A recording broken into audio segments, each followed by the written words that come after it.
Bon, hasiko gira lehenik egunon deneri eta eskerrak unarat etorririk. EH bai mugimenduak nahi izan du markatu bere maneran 78ko maiatzaren 50 urte urrena ospatzen dugula eta bi partetan iraganen da egun hori, lehenik goizarekin 78ko egoera giro hortarat joanen gira, goizau bi partetan iraganen da. Lehenik Jean-Claude Gillet hemen dugunak eginen du Parisen izanez orduetan bere eta liburu bat hor ikusten duzuena, elkarrek ateratua, eginen du beraz konferentzia bat eta gero bigarren partian hemen baditugu ere 78ko maiatza lekuko direnak eta bizi izan zutenak garai hori.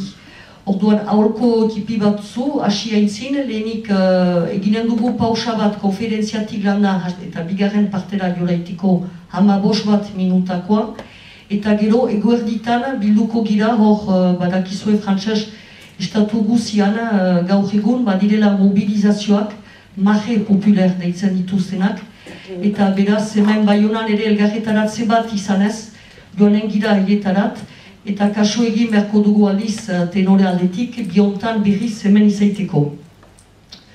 Uste dut gutxi gora bera denak eranak dituzela, jakesi emaiten dut itzat.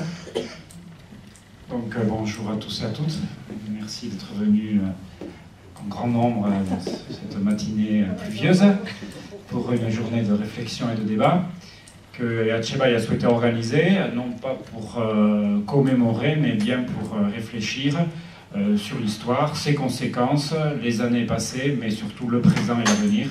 C'est dans cette optique qu'on a organisé cette journée, non pas uniquement vers le passé, mais vraiment réfléchir au passé, au présent et à l'avenir. Et donc on a organisé cette journée avec différentes personnes qui vont expliquer les choses qu'ils ont vécues. Ça sera le cas ce matin. On va commencer par une conférence avec Jean-Claude Gillet et ensuite on aura une table ronde avec 4 personnes qui raconteront un peu comment ils ont vécu cet événement. On en reviendra tout à l'heure. Donc il y aura une pause entre ces deux moments de 15 minutes, mais il faudra respecter un peu le timing, parce qu'après on doit finir à 12h30, et pour reprendre à 14h. À midi, on ira sur le Meishao. Vous savez qu'il y a eu ces dernières semaines une initiative, une manifestation qui est organisée un peu partout dans l'État français, appelée Marée humaine. Et donc, il y a un rendez-vous ce midi sur le Meishao pour un casse-croûte militant, donc on les rejoindra là-bas. Donc, les gens étaient censés amener leur casse-croûte ce midi, je ne sais pas si vous l'avez fait, mais donc on les rejoindra là-bas. Dire aussi que vous avez au fond tout un tas de livres, donc vous pouvez les acheter, il y a une caisse, voilà, et puis il y a une caisse de soutien aussi si vous voulez aider aux frais de la journée, de l'organisation de la journée, il y a une caisse marquée Etxebai où vous pouvez laisser votre obol. Et donc sans plus attendre, donc, on va laisser la parole à Jean-Claude Gillet, donc mai 68, quelle cause, quel développement du mouvement social, quelle force en présence, quelle prolongation et autour de quels enjeux. Donc Jean-Claude Gillet, responsable politique à Paris à l'époque, en mai 68, professeur honoraire des universités et toujours militant à Etxebai, notamment. Solide, Jean-Claude. Ok, merci. J'avais l'intention de faire un exposé pédagogique parce qu'on m'avait dit qu'il y aura peut-être des gens qui n'ont pas connu mai 68, mais je m'aperçois quand même que compte tenu de la majorité des personnes qui sont dans la salle, beaucoup de choses déjà pour vous être connues. Alors, on va faire un travail de mémoire en fait. Ce n'est pas une mise en cause de votre propre mémoire, mais rappeler quelques événements. Alors, au départ, je tiens à remercier Etxebai de m'avoir invité. Certes, je suis membre d'Etxebai, mais ce n'est pas forcément évident d'inviter quelqu'un qui a milité dans un parti qui n'existe plus, Requiescat in Pace, on va le laisser là où il est. Et donc, je ne vais pas vous parler de mes pérégrinations politiques, sociales, associatives et autres, simplement quelques points un petit peu marquants qui expliquent une trajectoire de quelqu'un qui peut avoir une petite légitimité à parler donc de mai 68. J'ai adhéré dans un petit parti qui s'appelait le Parti Socialiste Unifié, qui est une des 3 composantes qui a créé le PSU en 1960. Et pourquoi en 1958? Parce que à la sortie du bac que je passais à Pau, j'avais 17 ans, le 21 mai 1958, une manif est passée devant le lycée dont je sortais en protestation au coup d'État, entre guillemets, de Gaulle qui venait d'arriver au pouvoir le 13 mai 1958. Et mon opposition a été directe et radicale, et depuis je n'ai pas quitté l'opposition au régime capitaliste d'une façon générale, et encore plus quand il est autoritaire. On pourrait en parler aussi aujourd'hui de cet autoritarisme. Alors, au PSU, d'abord j'étais à l'UNEF, au bureau national de l'UNEF, mais dites-vous bien que l'Union nationale des étudiants de France, quand j'y étais en 1963, ce n'est pas l'UNEF d'aujourd'hui. À l'époque, il y avait 200 000 étudiants en France, et 100 000 étaient adhérents à l'UNEF. Donc un étudiant sur deux était à l'UNEF. Je vous rappelle très rapidement que l'UNEF a créé sa légitimité qui va lui servir en mai 68 à partir de la lutte contre la guerre d'Algérie.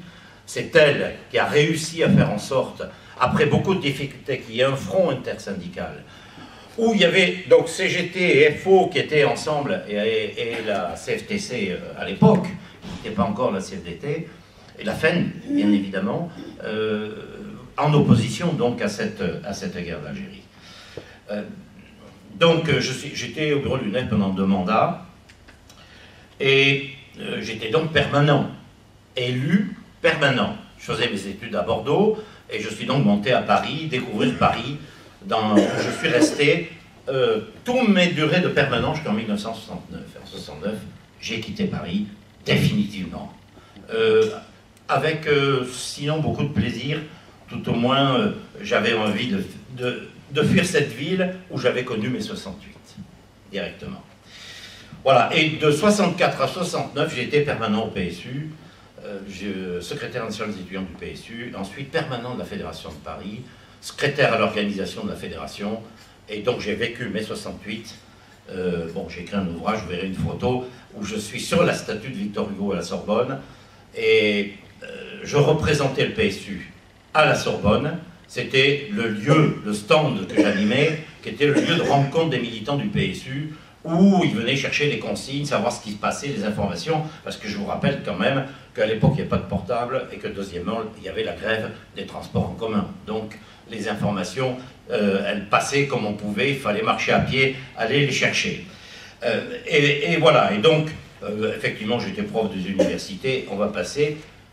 Je n'ai jamais adhéré à un parti politique depuis que j'ai quitté le PSU en 1980, et je me suis rapproché Cheval en 2014, dont je suis un vénérable membre aujourd'hui, mais quand même actif.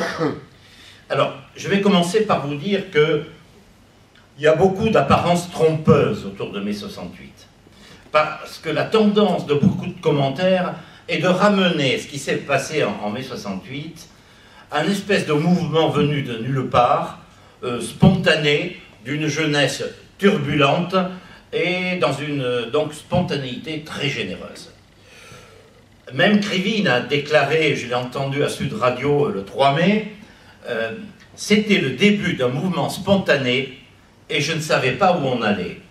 Si je suis d'accord sur la deuxième partie de la phrase, je ne savais pas où on allait, sur la première, je ne partage pas son point de vue et je vais vous expliquer pourquoi. Gustave Massia, donc, qui est vice-président d'Attaque et qui donc aujourd'hui est un des organisateurs de la manifestation à la marée populaire, avec beaucoup d'autres, a écrit à ce propos ceci. C'est une phrase courte, je vais en extraire quelques-unes que j'ai retrouvées. Mai 68 en France n'a pas éclaté par surprise dans un ciel serein. Et pour sa part, le politologue René Mouriot, que vous connaissez peut-être, a déclaré « Mai 68 n'est pas né d'un surgissement à partir d'une table rase. Il était absolument impossible de dire « 68 se produira », mais ce que l'on pouvait dire avant, c'est qu'il y avait du grisou. Et on va voir que, comme disait Mao, une seule étincelle peut mettre le feu à toute la plaine. Là, c'est le grisou qui va sauter à la faveur d'une étincelle dont on va reparler. Alors, je veux dire que d'abord, Il y a des causes lointaines. J'ai parlé de la guerre d'Algérie.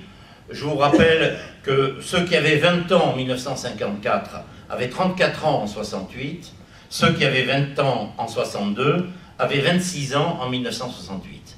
Donc cette génération qui a connu la guerre d'Algérie a fourni énormément de cadres dans les organisations politiques, bon, de noms qui vous diront rien, mais qui ont marqué le mouvement étudiant, Péninou, Kravetz, Bougreau, Krivine et j'en passe.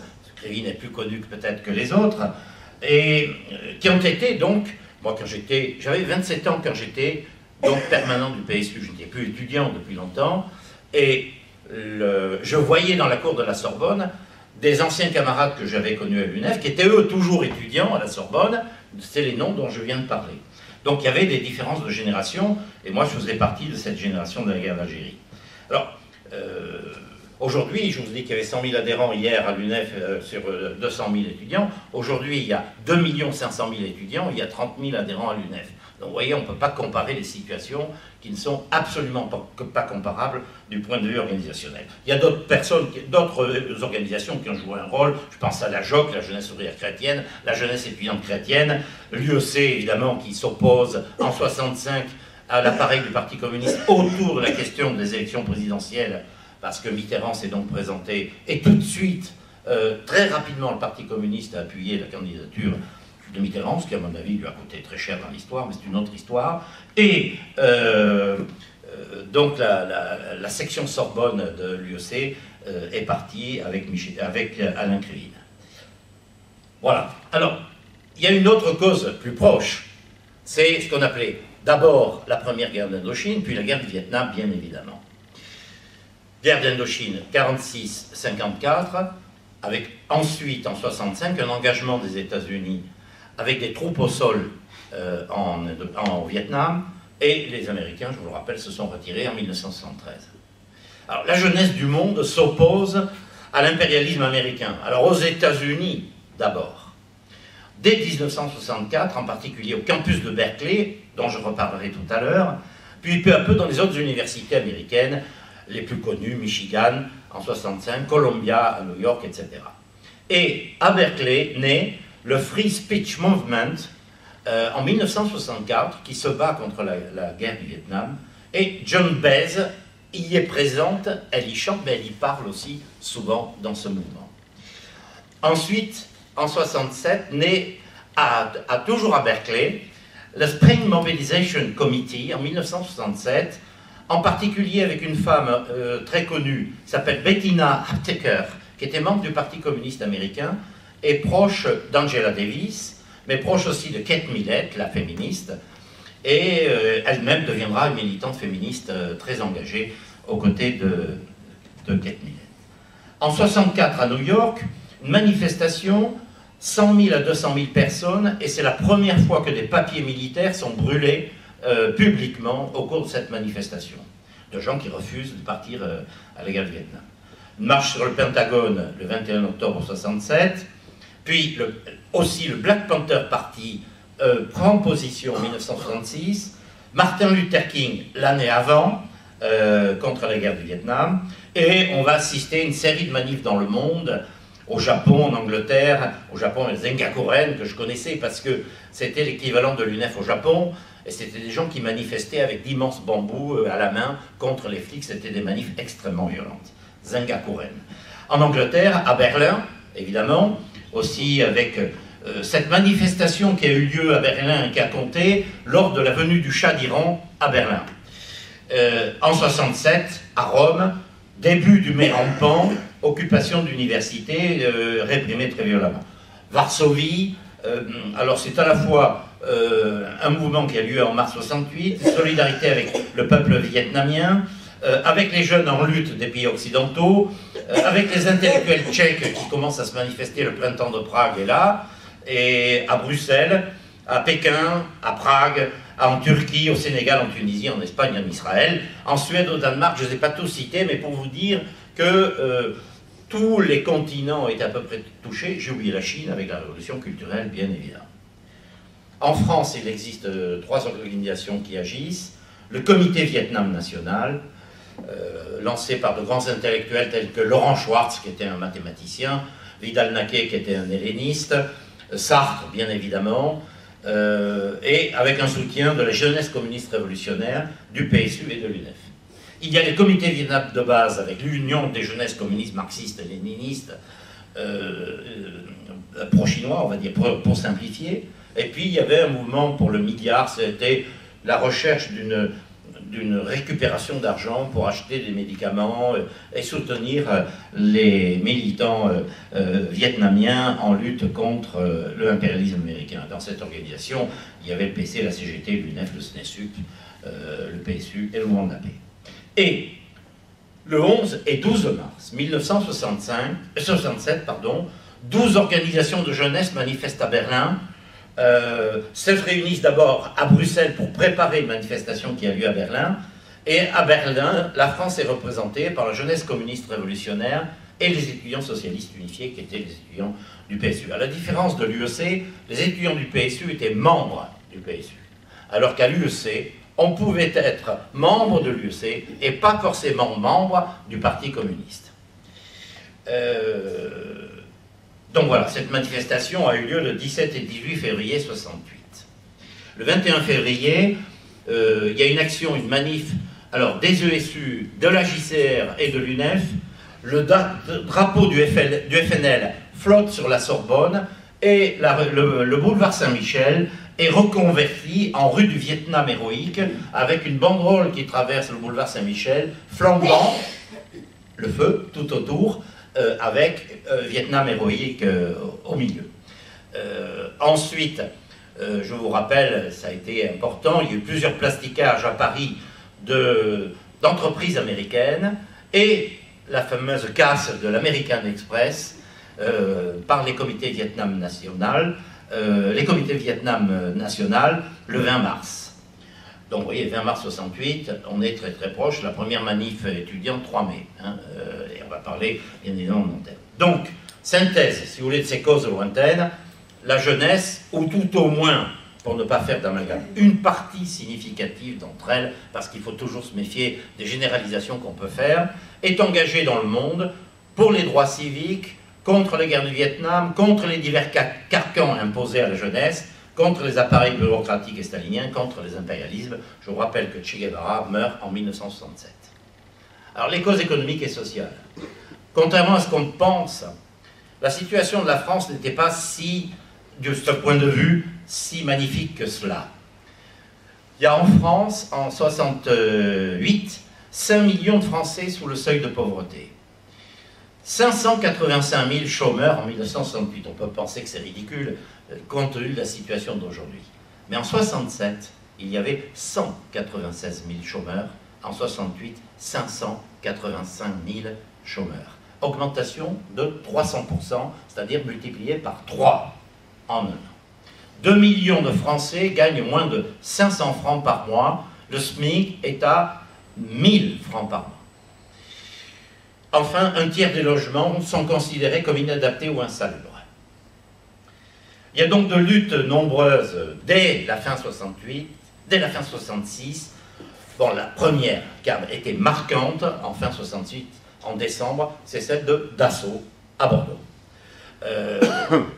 Et ces luttes ont porté sur les salaires, la réduction du temps de travail sans diminution de salaire, parce que vous le verrez peut-être, ou vous le lirez, à Sud Aviation, sur lequel je viendrai à bougonner, donc c'est là que la première grève a démarré, en 68, il y avait diminution de salaire, diminution de temps de travail, mais avec diminution de salaire en même temps. Les cadences, la réduction du temps de travail, donc les conditions de travail, les licenciements, cette situation économique et sociale peut être comprise comme un analyseur de l'état de la société. Alors quelques exemples, je ne vais pas tous les citer, il y en a trop, pour décrire cette situation de lutte économique et sociale. Dans mon bouquin, il m'a fallu une trentaine de pages, donc en reprenant depuis 67. La Rodiaceta, c'est une entreprise de textile, démarre la grève en début 67, et ce qui est intéressant, si vous voulez, c'est le contenu de cette lutte. Grève illimitée avec occupation et piquet de grève permanent, animé par les OS, commence le samedi 25 février 67 à Besançon, 3200 salariés, contre le chômage imposé à sa guise par le patron qui veut obliger les ouvriers à prendre les journées chômées sur leurs congés payés contre la répression antisyndicale. La grève a duré 5 semaines à Besançon, avec des revendications autour de la sécurité de l'emploi, la garantie des ressources, les libertés syndicales, la réduction du temps de travail, le statut du travailleur posté. C'est une grève active, avec films et débats, notamment sur l'autogestion, le loisir, la consommation, la société en général. Elle va s'étendre ensuite à Lyon-Vèze, etc., dans d'autres usines de la Rodiaceta en France. Premier débrayage. Je vous ai dit que c'était la première grève, usine en grève, le 13 mai 68. Premier débrayage à Sud Aviation, le 1er mars 67. Donc, vous dire, plus d'un an avant, toute une série de luttes dans cette usine vont intervenir. Puis ça a été Berlier avec Messieurs, les mineurs, avec occupation des puits, puis les sidérurgistes de Lorraine, 3 semaines de grève, avec de violents heurts avec les CRS, Dusselier, qui était une entreprise d'équipement automobile, avec séquestration du patron. Donc vous voyez, on commence à avoir des durcissements dans les luttes sociales à l'époque. 10 000 manifestants à Redon d'agriculteurs contre la politique agricole commune, la PAC. Puis de nouveau à Redon. Alors Redon, il y a eu une série de manifestations, 4 ou 5, dans l'espace de 2 mois, qui ont réuni parfois de 10 000 jusqu'à 30 000 personnes. Alors Redon, il y a eu Quimper. À Redon, la première manif, il y a eu 283 blessés, la préfecture a été incendiée, etc. Donc, si vous voulez, il y avait du contenu, mais il y a aussi des éléments de mobilisation qui montraient une prise de conscience, un durcissement vis-à-vis du pouvoir. Au Mans, 5000 manifestations qui entrent dans la cour de la préfecture, barricades, etc. Manifestations ouvrières violentes chez Renault, à Gemont-Schneider, manifestation intersyndicale à Maubeuge, 20 000 personnes à Maubeuge. Et cela, donc, début 68. La 5e à Caen, barricade devant l'usine, heurts avec les CRS, 5000 manifestants dans les rues de Caen. Des manifestants sans consigne récupèrent des planches, des pierres et contre-attaquent. Les CRS enfoncés se replient. Nouvelle manifestation intersyndicale, laquelle est aussi débordée par des centaines de jeunes, essentiellement venus de la Savienne. Et c'était les véhicules automobiles, enfin les camions, essentiellement. Et donc des ouvriers sont interpellés, il y a 200 blessés, les ouvriers sont avec des barres de fer, il y a eu des bagarres jusqu'à 5 h du matin, et plusieurs ouvriers sont interpellés, 5 mois de prison ferme. 4 jours plus tard, d'autres usines se mettent en grève, etc. etc. Et toutes les sanctions sont levées, tellement la mobilisation est forte de l'ensemble des entreprises. Jupiter n'est pas d'accord. Les manifs vont continuer jusqu'en avril. Nouvelle grève perlée à Sud Aviation, vous venez, le climat était très tendu. Alors on arrive aux causes proches, ce qu'on pourrait appeler les éléments déclencheurs de ce qui va se passer. Alors en milieu étudiant, la question des relations garçons-filles dans les résidences universitaires, dont les journalistes ont beaucoup glosé, bien évidemment, beaucoup de gens peu informés ont signifié que la cité universitaire de Nanterre avait été la première à réclamer la liberté de circulation, c'est-à-dire que les garçons avaient le droit, les filles avaient le droit d'aller dans la cité des garçons, mais pas l'inverse. Et l'abolition du rôle des concierges, puisqu'il y avait donc des concierges dans chaque entrée de résidence. C'est inexact de dire que c'était la première manifestation. En réalité, c'est à Antony, à la résidence universitaire d'Antony, que la première lutte est menée.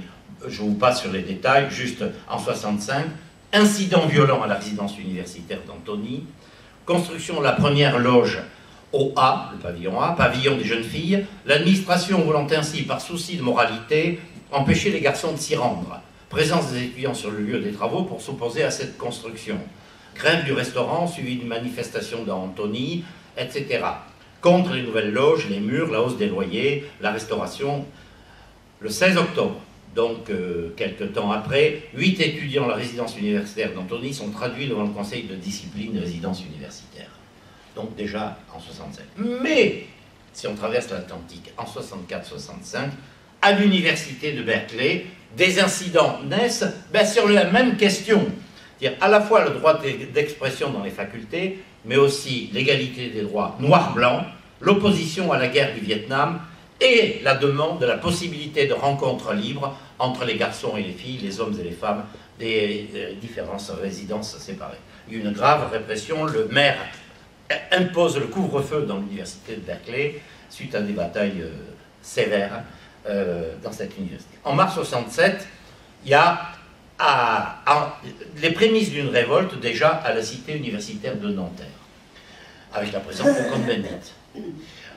Et au soir de la Saint-Valentin, c'est-à-dire le 14 février 68, plusieurs cités universitaires en France sont occupées pour la liberté de circulation dans les résidences et l'abolition du rôle des concierges. C'est le cas de Nanterre, bien évidemment. Et ce mouvement va s'amplifier, puisqu'en même temps, il y a l'occupation de la tour administrative de l'université et du bureau du doyen le 22 mars, pour protester contre l'arrestation de militants lors du saccage du siège de l'American Express à Paris, dont je vous ai parlé tout à l'heure.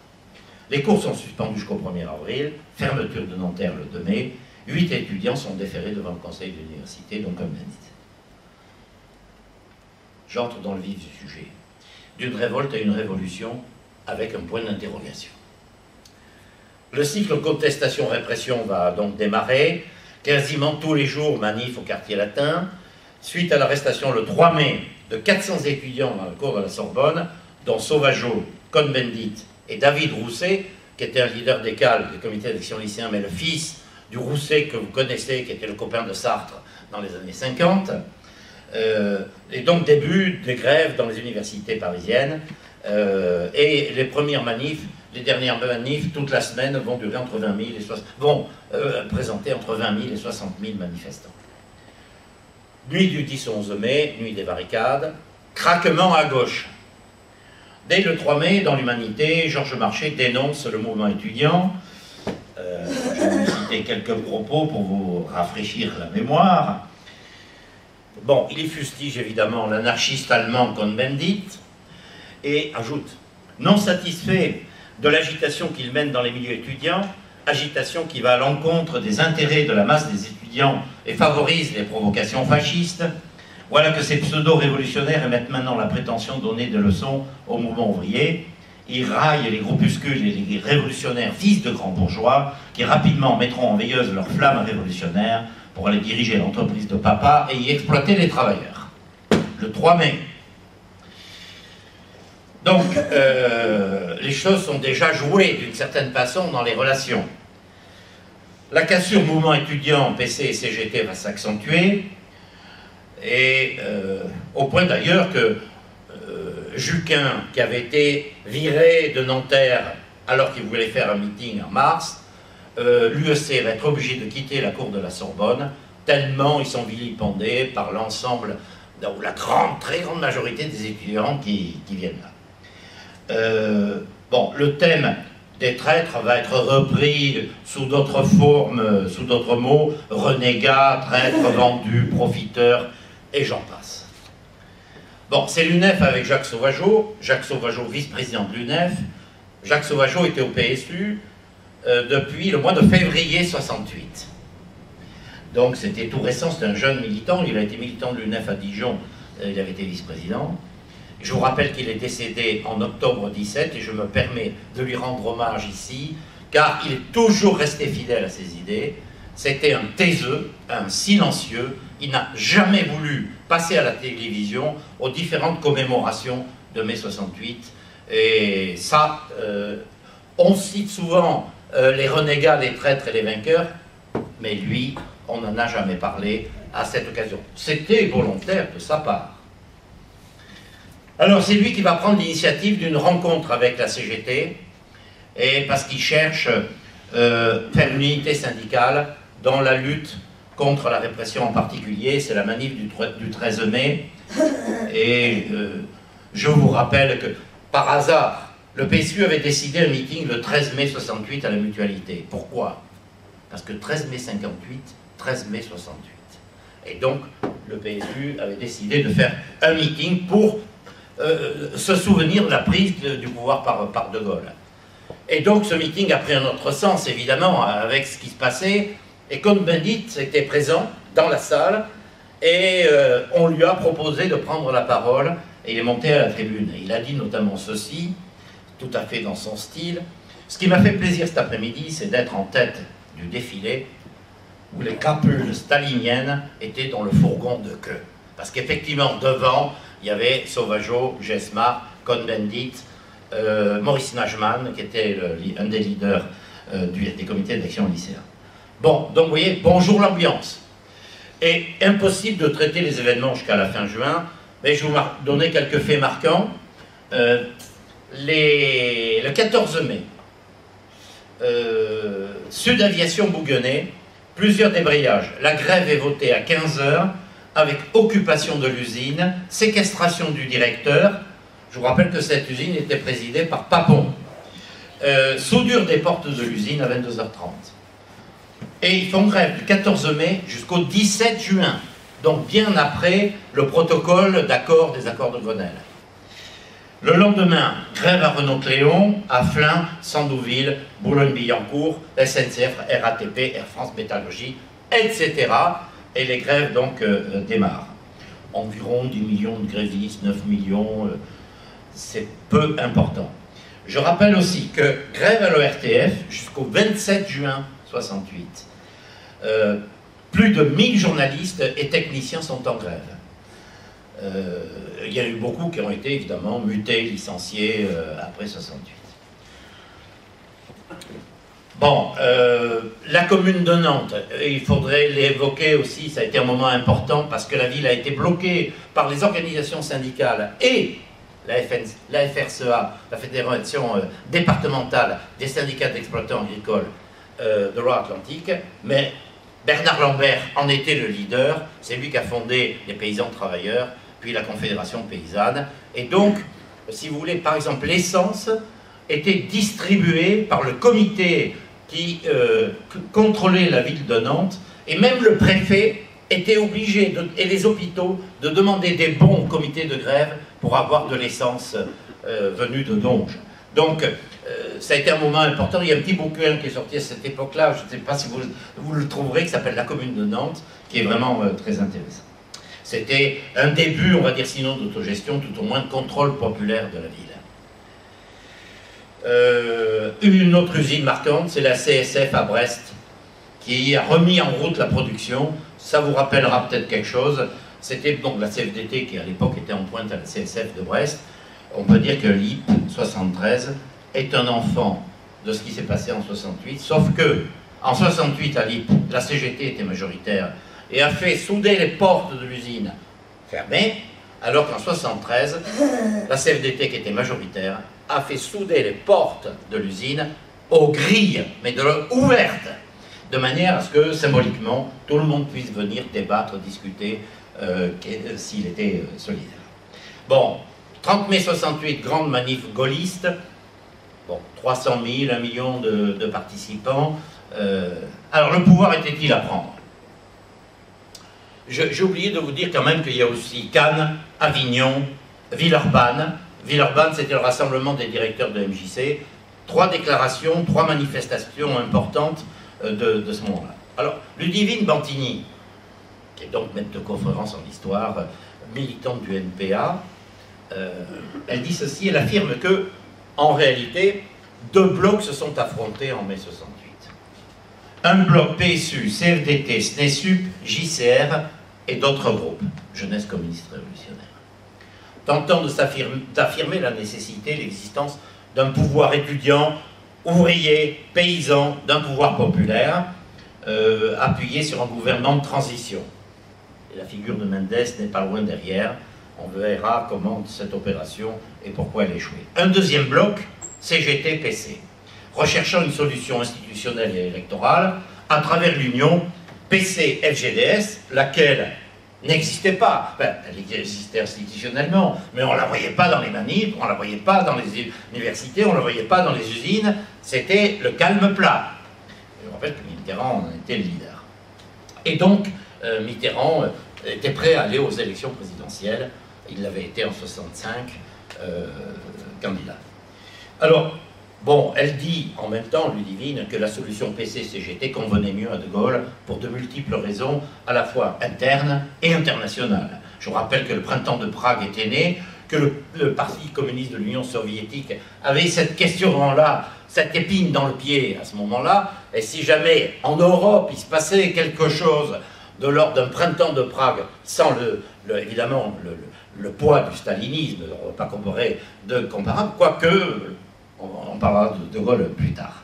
Et donc, limiter les revendications à des revendications revendicatives, à la CGT, ça lui a peu à peu bien convenu.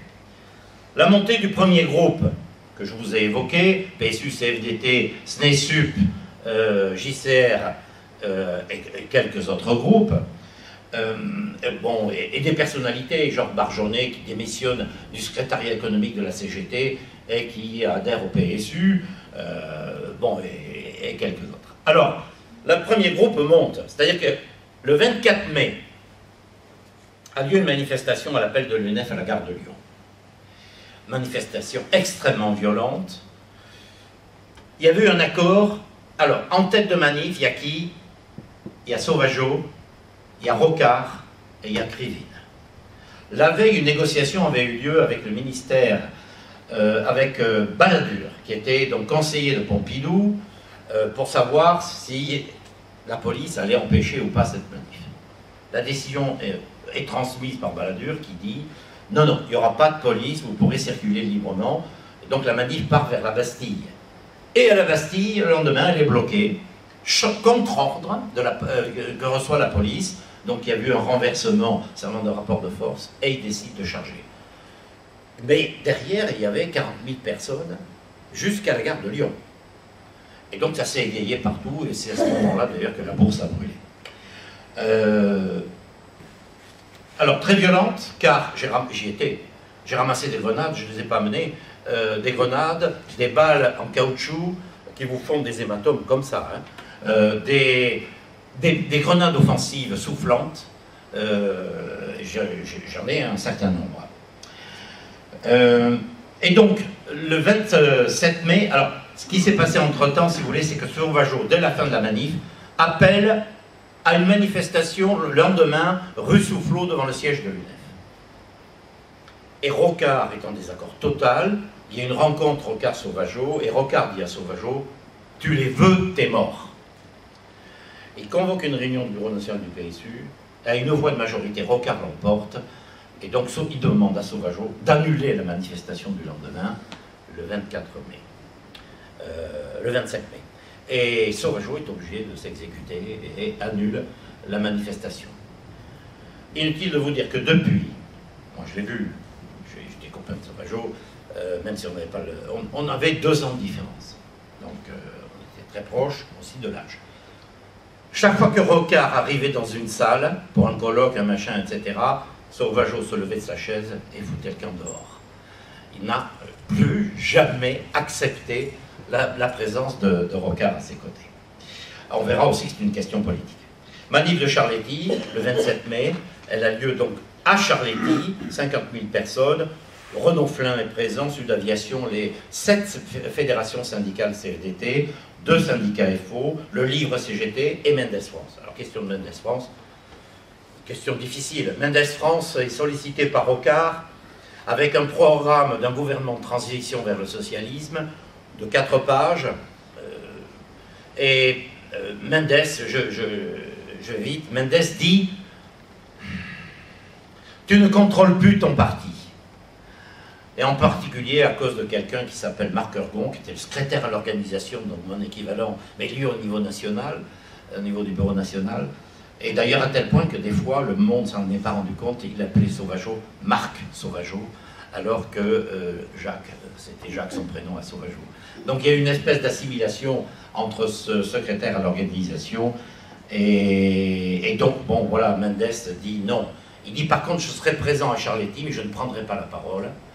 Et pour protéger les étudiants, dit-il, de nouvelles batailles. Là, la JCR est présente aussi à Charléty. Alors, est-ce que c'était un nouveau départ? Moi, je vais vous dire, pour moi, c'était un enterrement. Parce qu'on savait que c'était cuit, dans la mesure où, très rapidement, tout le monde, après le PCF, s'est précipité vers les élections législatives, alors que Sauvageau était sur une position, il n'était pas le seul, Et Sauvageot était sur une position élection piège à con. Donc, si vous voulez, le mouvement qui aurait pu proposer éventuellement une alternative politique était lui-même extrêmement divisé à ce moment-là. Le deuxième groupe, bon, il fait une manifestation le 29, c'est la CGT. Énorme manifestation à Paris de la CGT. Le PSU se pose la question, est-ce qu'on y va, est-ce qu'on n'y va pas? L'UNEF aussi. Et l'UNEF exige que la CGT condamne l'expulsion de Sauvageot.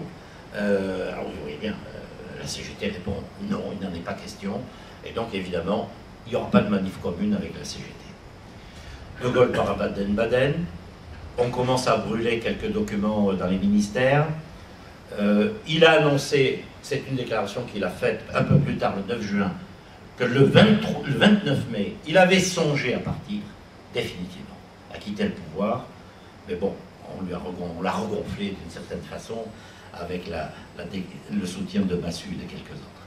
Et le jour de Charletti, le matin, signature du protocole d'accord de Grenelle. Il y a eu une négociation la veille entre Krasuki et Chirac, qui était secrétaire d'État à l'emploi. Ils se sont donc rencontrés et l'accord a été trouvé. Donc, la CGT n'appelle pas à rentrer tout de suite dans les usines, mais ce qui va se passer, c'est que d'une négociation nationale globale, on va passer une négociation par branche, c'est-à-dire qu'on va saucissonner le mouvement, et les branches rentreront les unes après les autres jusqu'à mi-juin. Dans la difficulté, parfois dans la violence, bien évidemment. Il y a un petit film qui s'appelle Une jeune femme à la rentrée de l'usine Vonder. C'est un film militant. C'est une jeune femme qui refuse de rentrer dans cette usine.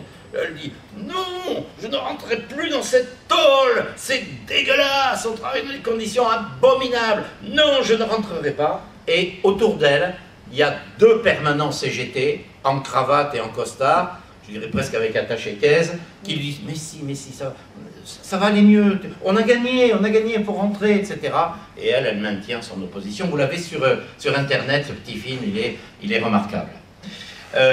Bon, alors, le mouvement de grève va s'essouffler, et même si des foyers non contrôlés par la CGT continuent et durcissent même la grève. La police fera le reste, et le 11 juin, il y a des endroits extrêmement violents, 2 morts aux usines Peugeot à Sochaux, un tué par balle, l'autre qui avec une grenade soufflante tombe d'une plateforme en ciment et se tue, et puis il y a Guyot à Flins qui, pourchassé par la police, se noie dans la Seine. C'était un jeune maoïste, Gilles Totin, pas Guyot, c'est un autre lycéen qui s'est fait crever un œil par une grenade. Alors, dissolution de plusieurs groupes révolutionnaires, 11 groupes, et Raymond Aron, ce grand philosophe qui écrivait dans Le Figaro, dit « Il faut en finir avec la mascarade révolutionnaire ». Bilan, et je vais m'arrêter là, que reste-t-il de mai 68 ? La perpétuation, je dirais, de l'idée de la nécessaire contestation des autorités considérées comme illégitimes. Je vous rappelle quand même que autoritas, en latin, veut dire pouvoir d'imposer l'obéissance. Et donc, depuis ce moment-là, on peut imposer beaucoup plus difficilement l'obéissance à des tas de catégories diverses et multiples. Contestation des hiérarchies. Vous savez, il y avait ce fameux slogan de la CFDT qui est arrivé après. Hein. La hiérarchie, c'est comme les étagères, plus c'est haut et moins ça sert. Donc de la domination abusive des petits chefs, petits et grands, et un désir des collectifs et des individus de s'émanciper et de décider de leur vie. Contestation de la figure paternaliste. De Gaulle en est un exemple. Des mandarins à l'université. Rappelons que le 24 avril 68, le Conseil des ministres annonce un projet de réforme pour l'université comportant notamment une sélection à l'entrée de l'université. 24 avril 68. Cheval de bataille de toujours de la droite, plat réchauffé servi par Macron 50 ans après. Alors, refus du machisme, du virilisme. Mais comme l'a justement dit Michel Zancarini, qui est une historienne, en 68, on ne croise aucun slogan féministe. Seul un petit groupe, une poignée, dit-elle, avec un stand à la Sorbonne, Féminin, masculin, avenir, il s'appelait. Avec un débat sur les rapports entre sexes, donc qui a eu lieu à la Sorbonne. Et elle ajoute, elle faisait la cuisine à la cantine de la Sorbonne. Elle tirait les tracts à la Ronéo. Elles étaient bien présentes dans les manifs, mais dans les assemblées étaient seulement présents sur les tribunes des hommes. Quant au service d'ordre, n'en parlons pas. Elles n'en faisaient pas partie. Bon, viendront plus tard en 70 le collectif féministe de Boston, qui a été un moment important, auteur du fameux ouvrage « Notre corps, nous-mêmes », qui nous est arrivé en France par le Québec. Le planning se battait évidemment avant 68, puis viendront le MLF en 71, le MLAC en 73. Refus des prédateurs de la planète et du consommateur irresponsable. De mai 68. D'abord, René Dumont avait écrit en 65 ou 64 « L'Afrique noire est mal partie ». Il faisait état d'un pillage de la planète par les impérialismes multiples. Mais après René Dumont, il y a eu Serge Moscovici, le père du Moscovici social-libéral que vous connaissez, qui est à l'Europe, PS, André Gorz, dit Michel Bosquet, bien évidemment, Jacques Ellul, Charbonneau pour les Aquitains.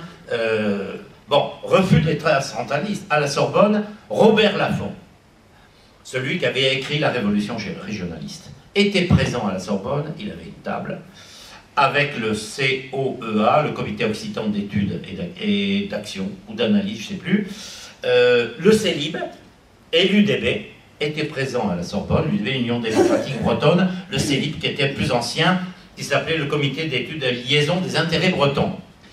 Refus du patron. Alors, il y a quand même quelque chose d'extraordinaire, une déclaration de la CFDT, parce qu'elle vaut, je vous la lis, parce qu'elle vaut vraiment son pesant de cacahuètes pour son intérêt. Le 10 juin 68, il écrit dans Syndicalisme Magazine, Albert Détraz, il était membre du bureau confédéral de la CFDT. À travers les journées de mai, s'est dégagée une volonté commune de refus, c'est-à-dire le refus de l'école caserne, de l'université féodale, de l'entreprise pénitentiaire. De l'entreprise pénitentiaire. C'est un concept que Edgar Morin avait sorti quelques mois avant. D'une administration sclérosée dans un formalisme inhumain. C'est en cela que l'élan révolutionnaire de ces événements peut être qualifié de libertaire. Les travailleurs, en brisant pendant plusieurs semaines leur aliénation, ont découvert dans une action solidaire et fraternelle le sens d'une nouvelle vie. Refus du patron. Refus de la culture dominante. Donc j'ai cité le Festival de Cannes, Avignon, Villeurbanne, avec son manifeste. Mais aussi les aspects de la fête. J'habitais le 11e arrondissement à Paris, et j'étais secrétaire de la 11e section, et dans notre environnement, ce n'était pas le même arrondissement, mais c'était à côté, il y avait l'hôpital Saint-Antoine. L'hôpital Saint-Antoine était occupé par les étudiants en médecine, des médecins, etc. Et tous les soirs, il y avait la fête. J'y ai vu Moustaki, j'ai vu Vigilin, et des tas d'autres, inconnus. Et en même temps, le Bataclan était occupé par les artistes. Et il a été occupé jusqu'au premier jour des élections législatives, en juin 68. Donc le Bataclan a une histoire militante qui ne date pas d'aujourd'hui. Il reste donc une aspiration... ah oui, j'ai oublié, contestation de l'Église.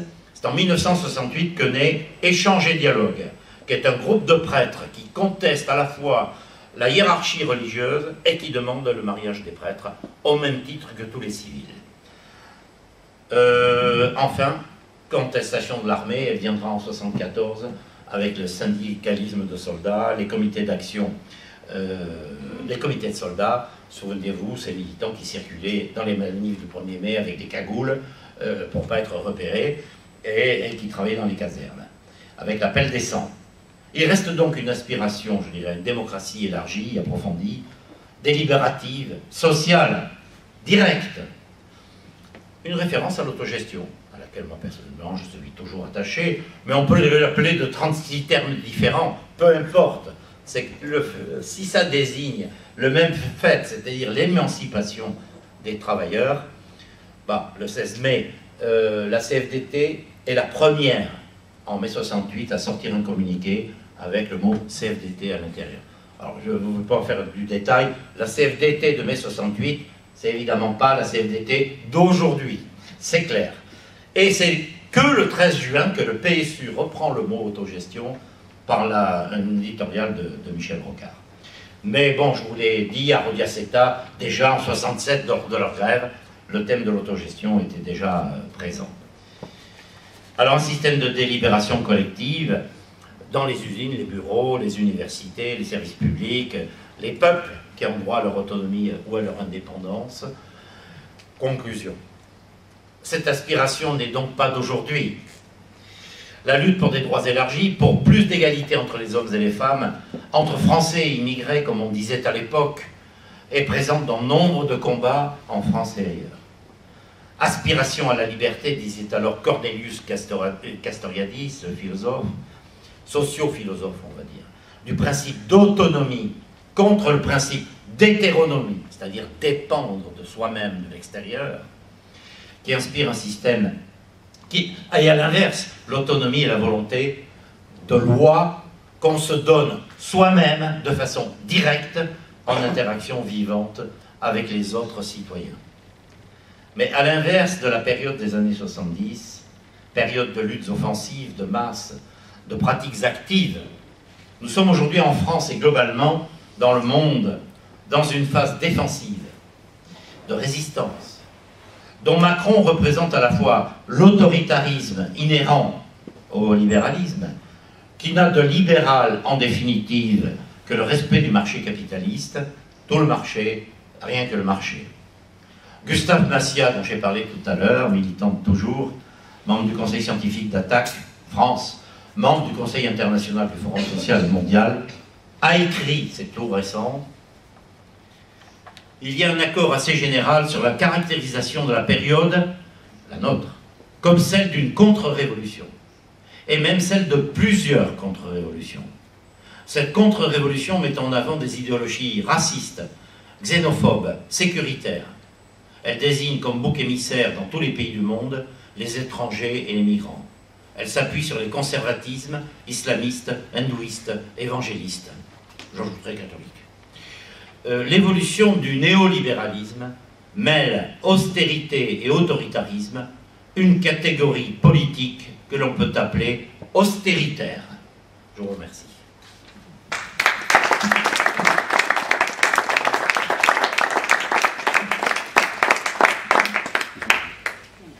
Urai, debateari utziko dugu galderer oarer lekuan, beraz, s'il y a des questions, des réflexions, on va laisser une partie au débat. Hitza Sueli.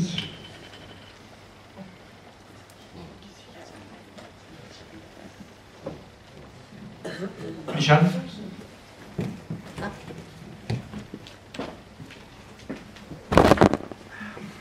Bio arpena enuzke egin, klixe batzu hausteko, edazteko du, nola bizi izan dutan mezua zantuit, gara.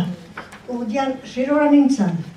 Eta anzua zantuit egin dut, hilabete bat ikastaldi bat, emazten egoerari buruz, lehenik liburuak irakurturik, emazteri buruz, emazten egoera zertzen, eta inkestak eginik lekuan berian.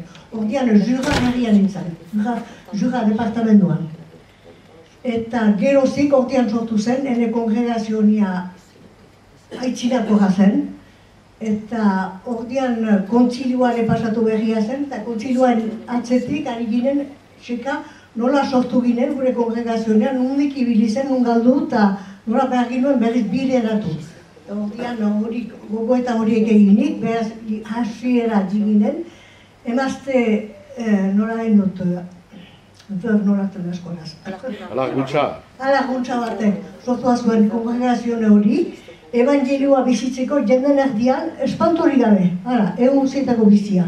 Beraz, hori lotu ginen, eta asko zerora baziren ordean eta mundu burgesetik eta ogoragutiko gurtzierak, ziren prest hori egiteko, eta beraz, aurta bat gelditu ginen, eta nik hautatu ginen ordean trabaiez familiare egitea, eta hori bizi izan nuen biziki baldintza gogoketan, manan mil eskera egiten dut biziari gara ere, behirinak ideki dauzkit biziari, emazten bizia partikatuz, eta hilabete bat pasatzen duen behitan, eta gau eta egun etxetan, problema bazien etxetan, bizia ikasi dutzetan, eta biziari mil eskera egiten dut, gara.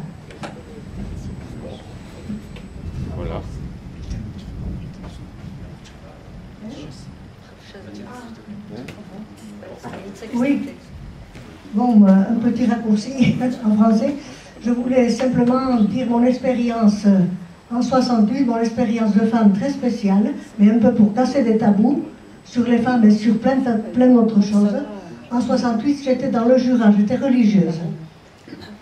Et j'ai eu l'occasion de faire un mois de stage sur la condition féminine, une fois avoir lu pas mal de bouquins sur les femmes, des enquêtes sur les femmes, etc. Un stage super intéressant qui m'a motivée pour la vie. Voilà.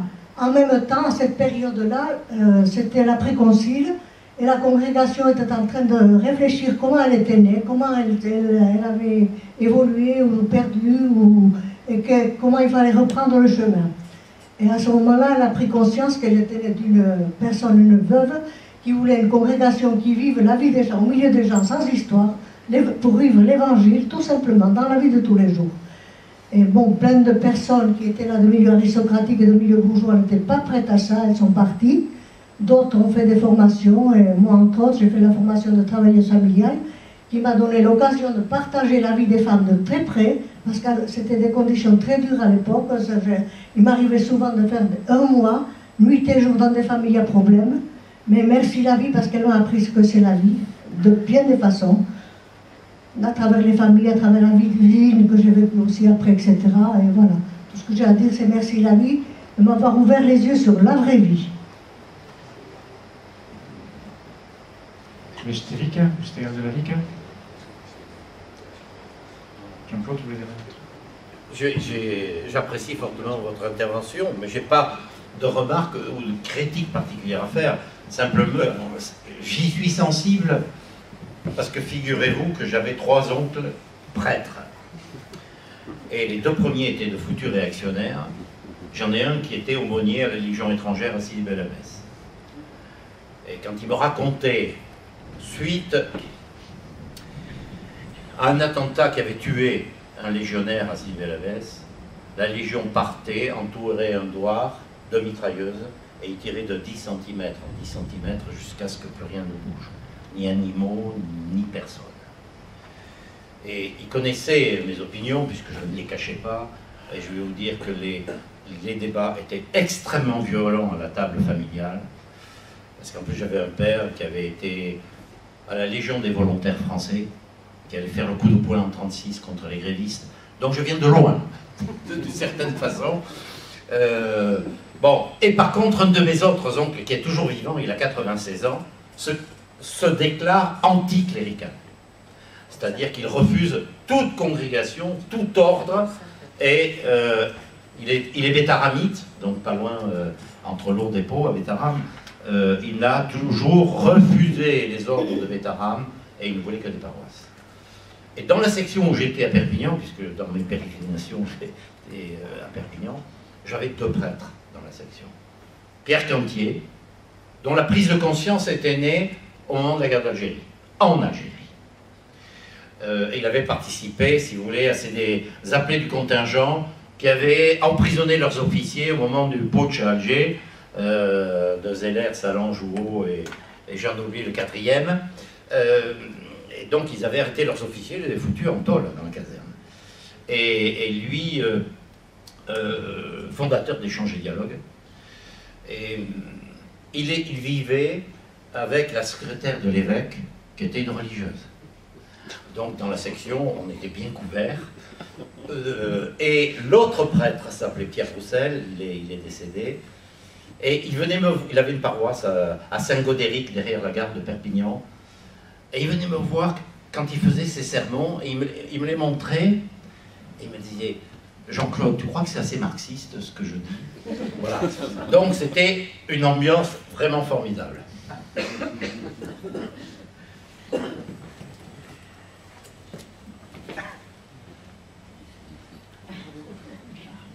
J'en profite puisque vous parlez et que vous avez une connaissance sur les taramistes. Oui. C'est intéressant, mais ce serait intéressant d'enquêter ce qui s'y passe. Ouais, ouais. Parce qu'on a quelques suspicions sur le courant traditionnaliste. Vous confirmez? Oui, absolument. Bon, si vous voulez, enfin c'est une première que je vous donne. Mon intention est d'écrire un livre sur Bétarame. J'ai été 4 ans à Bétarame, entre 54 et 58. Donc vous voyez aussi 58, c'est une limite de rupture qui n'est pas simplement politique, mais qui est aussi idéologique, religieuse, etc. Et donc, j'ai commencé à recueillir des témoignages d'abord sur l'hier, puisque vous savez qu'il y a eu beaucoup d'histoires à Bétarame, notamment le supérieur, c'était un jeune supérieur. Ça s'est passé il y a une quinzaine d'années. Qui a été accusé par un jeune qui était devenu majeur de viol par le supérieur de Bétarame. Le supérieur de Bétarame a été déporté, si j'ose dire, immédiatement au Vatican, puisque chaque congrégation a le droit d'être présente au Vatican pour représenter sa congrégation auprès du siège du Vatican. Et on l'a découvert 3 mois plus tard, noyé dans le Tibre, avant que son procès n'ait lieu. Donc évidemment, les imaginations ont travaillé beaucoup, et on s'est posé la question de savoir si c'était noyé tout seul ou si on l'avait aidé à se noyer, pour que le scandale ne sorte pas. Et donc, il y a quelques années, c'est Maître Boulanger qui a surmé la défense des parents et de ce jeune, a fait déterrer le cadavre qui était à Bétarame, parce qu'entre-temps, le cadavre avait été enterré à Bétarame, mais parce que courait aussi le bruit que ce n'était pas le vrai cadavre qui était dans la tombe, dans le cercueil. Et donc il y a eu une analyse d'ADN, mais l'ADN a révélé que c'était bien lui. Donc l'affaire s'est arrêtée là. Mais bon, je ne vais pas rentrer dans les détails. Entre hier et aujourd'hui, il y a toujours des filières, il y a toujours des continuations. Le problème, c'est d'obtenir des preuves. Voilà. Donc c'est pour ça que je recueille les témoignages, en tout cas des derniers qui sont passés, parce que eh ben, moi j'ai 77 ans, je vais dire, je ne sais pas combien de temps je vais rester. J'ai aussi des témoignages à donner. Bon, voilà. Donc effectivement, je confirme, mais je confirme, pour un scientifique comme moi, on ne peut confirmer réellement que quand on a la preuve des faits. Voilà, donc j'en suis là pour le moment.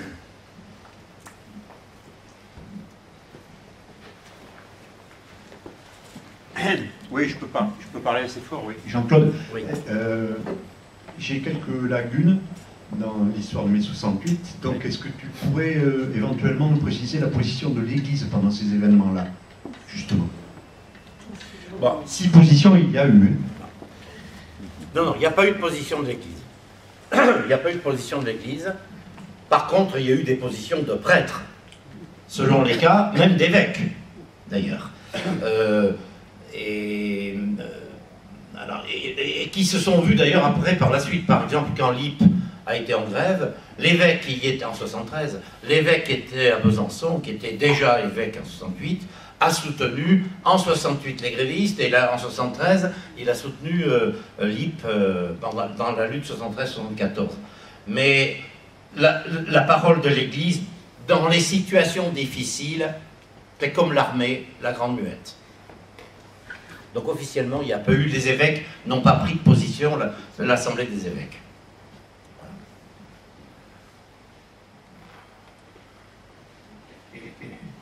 Dans un autre ordre d'idée, entre Bétarame et tout ce qui se vit de divers dans l'Église, moi j'aurais quelque chose à vous signaler, vous trouverez facilement sur Internet en mettant Frédéric Lenoir, vidéo Frédéric Lenoir, je ne vais pas le trouver.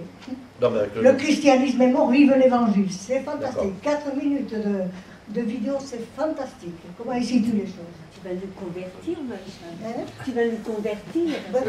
J'ai envie de convertir personne, moi. C'est tout. Si on arrêtait de parler de religion, s'il vous plaît, parce que ça commence à prendre trop d'importance. Oui, absolument. Si on reparlait, si on revenait au débat. Alors allez-y. Je n'ai rien de spécial à dire. J'ai une question sur les comités d'action. Bon, tu as parlé, bon, tu ne pouvais pas tout raconter. En 68, il y avait les organisations constituées. Bon, il y a le mouvement du 22 mars qui a eu une existence très courte, hein, 1 mois et demi, je crois, même pas. Mais aussi, il y a eu tout un tas de comités d'action, enfin de structures qui sont nées à droite, à gauche. Voilà, cette espèce de prise en charge qui préfigurait après la revendication d'autogestion. Hein, les gens s'organisaient et tout ça. Est-ce que tu peux raconter un peu ça? Oui. Alors, bon, je faisais partie du comité d'action du 11e arrondissement, c'est-à-dire territorial, si vous Mais il y avait des comités d'action dans les unes. Les comités d'action, c'est un petit peu ce qui rassemblait les différents militants ou non militants, jusque-là, qui avaient envie de débattre, on va dire, d'une alternative, en quelque sorte. Mais, comme le dit bien Kergoat dans son histoire sur mai 68, il dit que globalement en France, il y avait très très peu de comités d'action. Ils étaient surtout centrés sur la région parisienne, en général. Et ça n'a pas abouti à ce que certains prônaient à l'intérieur des comités d'action, c'est-à-dire l'occupation de locaux et la remise en route du travail au service des 10 millions de grévistes et plus. Par exemple, aucune mairie n'a été occupée par les comités d'action territoriaux. Aucune. On avait des débats Place Voltaire dans le 11e où j'étais. Tous les soirs, on se réunissait. On débattait de l'occupation de la mairie, un peu, si tu veux, comme l'occupation du palais d'hiver, mais à son échelle. Et en fait, à chaque fois, on s'est retrouvé minoritaire sur le fait de vouloir occuper la mairie. De toute façon, la mairie, il n'y avait plus personne, tout le monde s'était barré. Hein. Ils avaient peur. Hein. Sauf ceux qui étaient militants et qui étaient avec nous, mais de la occuper. Alors, dans les unes, la remise en route de la production n'a pas eu un succès, le succès escompté. Par exemple, nous avions négocié avec la CGT, les cheminots à l'époque, pour savoir si tout le matériel militant de toutes les organisations ne pouvait pas être transporté par les cheminots CGT, remettant en route les trains, parce qu'on n'avait plus d'essence partout. Moi, je me souviens, dans le local du PSU où je travaillais, on avait de l'essence. Ça sentait l'essence dans les 3 étages, et c'était vachement dangereux, quoi. Hein. Il suffisait que quelqu'un allume une cigarette dans l'escalier, peut-être, les vapeurs, pas d'alcool, mais d'essence étaient là, et ça pouvait sauter. Donc, c'était dangereux, et puis on n'avait plus d'essence. On leur avait demandé de remettre en route des trains pour permettre à tout le matériel, tracts, affiches, militants qui avaient besoin de se déplacer pour des réunions, de le faire. Niet, c'était impossible. On avait demandé aussi que les imprimeries rouvrent et se remettent en route pour imprimer tout le matériel militant nécessaire. Ben non, il n'y a eu que le Parti communiste qui avait et la CGT qui avaient leurs imprimeries qui tournaient au service des 2 organisations, mais les autres, zéro. On a parfois été obligé de partir en Belgique pour faire imprimer le journal du parti, mais on n'était pas les seuls. Donc voilà, c'est une initiative qui est vraiment, qui a existé, qui se réunissait très souvent à la Sorbonne. En plus, c'est pas neutre non plus cette histoire. J'aurais préféré que ce soit un autre lieu que la Sorbonne. Parce que le comité d'action des usines, eh bien, quand il y avait Assemblée Générale des comités d'action à la Sorbonne, beaucoup ne venaient pas. Parce qu'ils avaient l'impression que c'était pas forcément justifié, que c'était les étudiants qui essayaient de tirer les choses vers eux. Voilà. Donc cette expérience des comités d'action n'a pas débouché, et donc auquel cas, c'est mort très très vite. Bon, on va dire 3 semaines, 4 semaines après, ça a beaucoup faibli. Place Voltaire, au début, on avait près de 1000 à 1500 personnes qui se réunissaient tous les soirs. Bon, sur un arrondissement du 11e arrondissement, où je sais pas, il y avait près de 110 000 personnes à l'époque. C'est pas énorme, mais c'était quand même un élément important.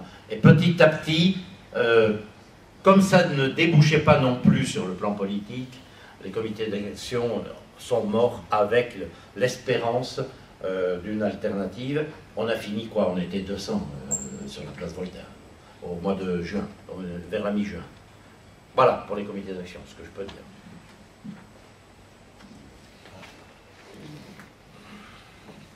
Peut-être qu'il faut qu'on arrête parce qu'il y en a d'autres derrière. Bon, ça va? Encore 5 minutes.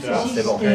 Pour demander si tu as des informations assez précises sur les rapports paysans-ouvriers et la façon dont les paysans ont apporté de la nourriture, en particulier aux ouvriers grévistes. Oui. Attends, passe derrière, comme ça, vous faites les 2 questions en même temps. Charles. Oui, non. Moi, j'ai... Ah, Marcato, c'est pas vraiment une question, c'était plutôt un petit témoignage de ce que j'ai vécu moi à 15 ans à Pays Basque et à Saint-Palais. Donc, c'est spécial par rapport à tout ce que tu viens de raconter. Bon, donc, bon, je laisse la question. Ah non, en non, deuxième non. partie, en deuxième partie. Voilà, c'est en un deuxième témoin. Ouais. C'est des témoignages locaux. Tout à l'heure. Shana, mensen hebben? Chanek, hein, c'est non. Bon, mais donc, Bon, paysans ouvriers. alors, était en pointe, du point de vue paysan, la Bretagne. Tous les départements bretons. Il y a eu une manif des 5 départements bretons, à Nantes en plus, qui a rassemblé 40 000 paysans. C'était la manif la plus importante qui avait, du point de vue paysan, qui était intervenue. Il y en avait eu très forte en 62, où il y avait scié les arbres, le comité de Guéret qui était contrôlé par le Parti communiste à l'époque et le MODEF. Lapsus, quoique, bon. Et le MODEF. Mais donc, voilà. Et effectivement, beaucoup de paysans, en Bretagne en particulier, ont apporté dans les usines. Vous avez plusieurs témoignages, par exemple à Sud Aviation à Bouguenais. Il y a plusieurs ouvrages qui sont sortis, d'anciens militants. Il y en a au moins 3. Je les ai lus parce que j'ai eu la chance, il faut aller se la chercher, d'interviewer 3 anciens ouvriers de Sud Aviation qui étaient au PSU. L'un était trésorier du comité d'entreprise, à Bouguenais donc. Le second était secrétaire de la section CEDT et le troisième était délégué du personnel. Je les ai interviewés, ça fait 30 pages dans mon bouquin. Pendant toute une après-midi, on a échangé longuement. Et donc, eux m'ont raconté comment ça se passait dans l'usine. Je ne peux pas le détailler, mais effectivement, les paysans ont amené. Mais ce qu'il y a, c'est que dans la région Loire-Atlantique, c'était décidé globalement par le comité qui contrôlait l'entrée de la ville de Nantes. Et c'est eux qui distribuaient la nourriture aux différentes usines, de manière à ce que ça ne parte pas n'importe où, du point de vue d'un certain contrôle exercé par les travailleurs, comme je l'expliquais tout à l'heure aussi pour l'essence. Il faut dire en même temps que la Fédération régionale des syndicats d'exploitants agricoles de Bretagne était en opposition, très majoritairement, avec la FNSEA au niveau national.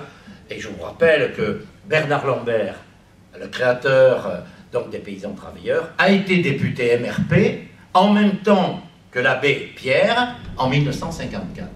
Donc il avait commencé comme député MRP de gauche et il est passé au PSU ensuite en 68, un peu avant le mouvement de mai 68. Et donc il était secrétaire de la région Bretagne des syndicats d'exploitants agricoles. Et d'ailleurs, c'est avec cette force-là qu'il a constitué les paysans travailleurs au départ. Les Bretons ont été... Alors, pour ce qui concerne les autres départements, ça a été quand même nettement moins avancé, mais la FNSEA, dans les lieux où il y avait une opposition, apportait dans les usines. Je peux vous dire aussi, parce que je l'ai vu, à la Sorbonne, il y avait un comité d'occupation, et il y avait une infirmerie, il y avait une cantine. Alors, infirmerie pour les blessés, qui venaient de l'extérieur, elle était soignée par... les soignants étaient des infirmiers, des infirmières, des médecins qui venaient des hôpitaux en grève et qui se mettaient au service de la lutte. Et puis, il y avait la cantine. Eh bien, énormément de commerçants du quartier latin ne pouvaient pas imaginer apporter de la nourriture et des boissons à la cantine de la Sorbonne. Et quand on disait que le mouvement étudiant était mal vu par les gens du quartier latin, bourgeois, etc., c'est faux, c'est totalement faux. Je ne dirais pas que tous les commerçants, mais je me souviens de plusieurs, ils arrivaient ensemble, plusieurs brasseries du quartier latin tout autour de la place de la Sorbonne, de la rue Soufflot, du boulevard Saint-Michel, en bas de la place Saint-Michel, etc. Ils arrivaient ensemble avec les cajots à la Sorbonne. Ils se faisaient applaudir évidemment par les gens qui étaient là, qui étaient présents.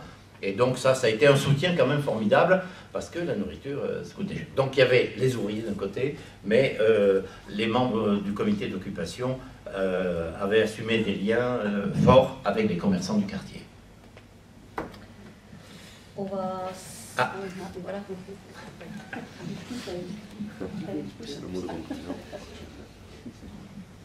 Mercato, excusez-moi, je fais exprès de parler. Non seulement, rappelez-nous quelle a été la position de Michel Rocard là, à la fin du mois de mai. On aimerait bien savoir ce qu'il a fait exactement pour enrayer un petit peu le mouvement. Bon, ça, je vais faire vite, hein, parce que il y a eu 2 réunions importantes sur lesquelles je ne vais pas insister parce que j'en parle là-dedans. Une première réunion qui a eu lieu donc au bureau national du parti, où je vous ai évoqué la situation Sauvageau qui avait appelé une manif, et donc tous les membres du bureau national n'étaient pas présents à la réunion. Ils avaient invité Jacques Sauvageau, qui n'était pas membre du bureau national évidemment, et tous ils n'étaient pas présents parce qu'il y avait des grèves, et il y avait des membres du bureau national qui vivaient dans la couronne parisienne, et ils n'ont pas pu venir parce qu'il n'y avait pas de moyens de locomotion, et certains n'avaient plus d'essence. Donc la majorité, à la demande de Michel Rocard, a annulé la décision, a demandé à Sauvageau d'annuler publiquement à la radio la décision d'une manif. Et ça s'est donc transformé en un meeting au stade Charletti. Alors pourquoi le stade Charletti? Mais figurez-vous, peut-être certains d'entre vous ici connaissent Christiane Arthuis, qui est une militante de ici.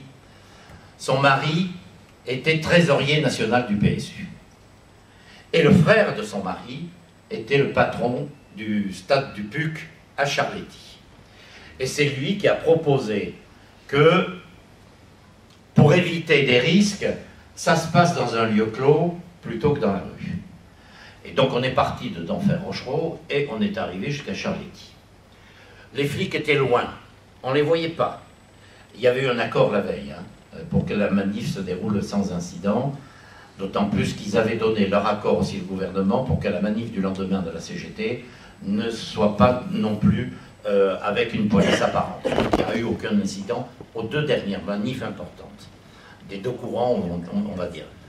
Mais le dimanche matin a lieu une réunion chez le professeur Marcel Francis Kahn, qui est toujours vivant, qui était au PSU, mais qui a été après à la LCR, chez lui, une réunion, où il y avait plusieurs membres du bureau confédéral de la CFDT, dont Edmond Maire, plusieurs membres de direction de fédération de force ouvrière,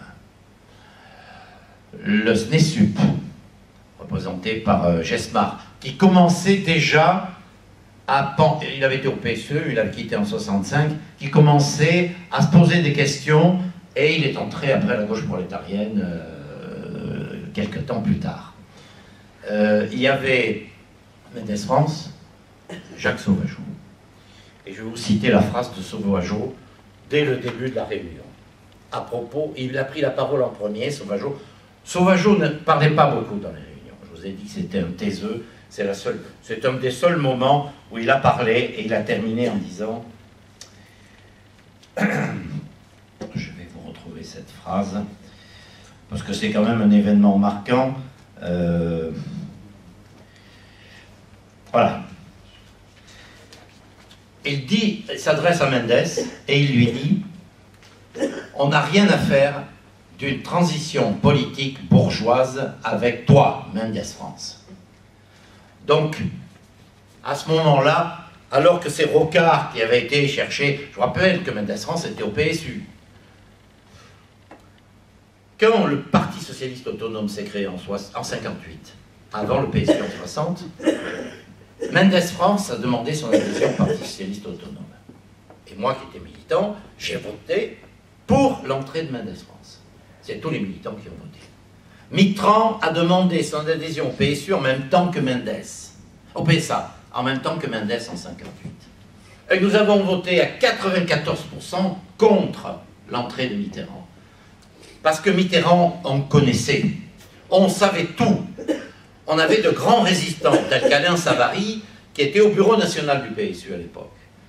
Et c'est lui qui nous a tout raconté sur le passé maurassien, catholique, la francisque, son rôle pendant la collaboration, etc. Plus la guerre d'Algérie, bien évidemment, que tout le monde savait, et le refus des grâces aux militants du FLN, pendant le moment où il était ministre de l'Intérieur, et où il avait déclaré « l'Algérie, c'est la France ». Bon, donc, on a voté contre. Et en 60, le PSU se crée, Charles Hernu, qui était au bureau national du PSU. On a eu de belles cailles, hein, quand même. Hein.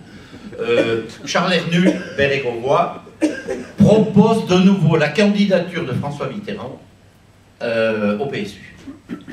Le bureau national refuse. Et évidemment, Mitterrand s'en souviendra toute sa vie de cette histoire. Et donc, quand on va dire, il avait quitté le PSU en 1974, Rocard est arrivé au PS, il était tout nu, et il l'a mangé tout cru. Mitterrand l'a mangé tout cru. Voilà, donc je disais cela parce que, Rocard, vous voyez bien, je vous rappelle que Mendes était député à Grenoble, et il était député PSU. On avait 3 députés à l'époque.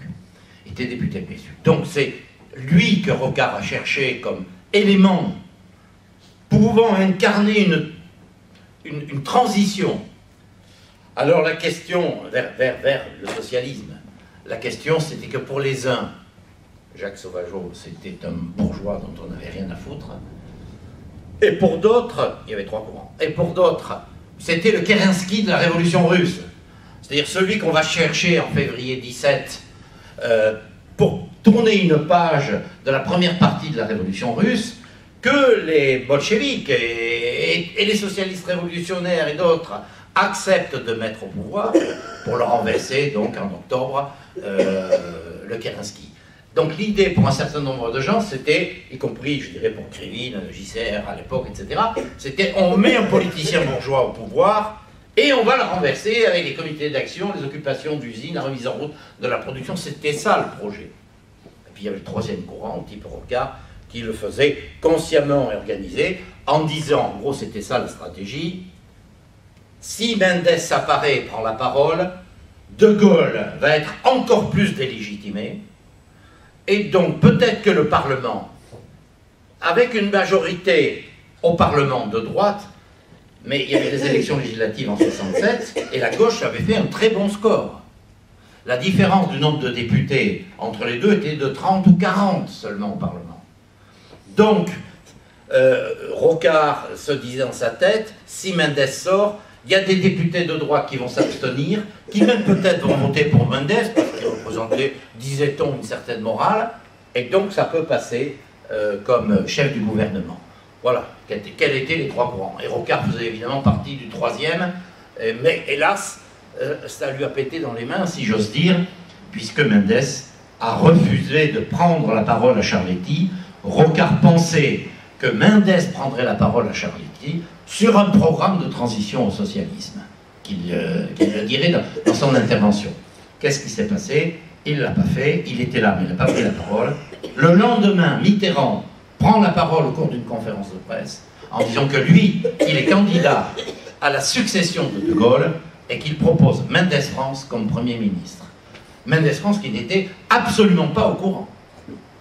Bon, mais Mendes France n'a pas démenti publiquement parce que c'était déjà un tel bazar, je vais vous dire qu'il valait mieux s'arrêter là. Donc voilà, je vous ai répondu avec tous les éléments d'information que vous pouvez avoir.